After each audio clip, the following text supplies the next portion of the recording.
Hollywood Bollywood সিনেমায় অভিনয় প্রযোজনা মিলিয়ে নিজেকে এক অন্য উচ্চতায় নিয়ে গেছেন এই অভিনেত্রী।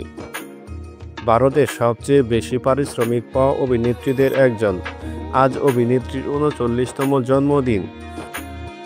২০০৫ সাল থেকে পেশাগত জীবন শুরু করেন দীপিকা।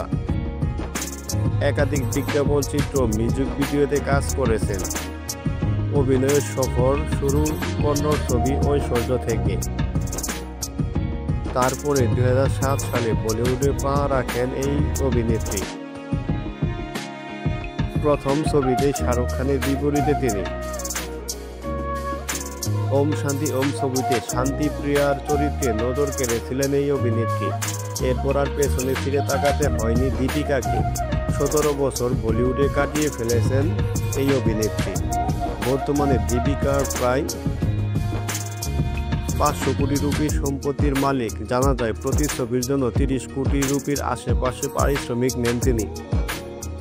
হিসাব বলছে প্রতি মাসে দীপিকার আয় ৩ কোটি রুপি, বার্ষিক আয় ৪০ কোটি রুপির আশেপাশে।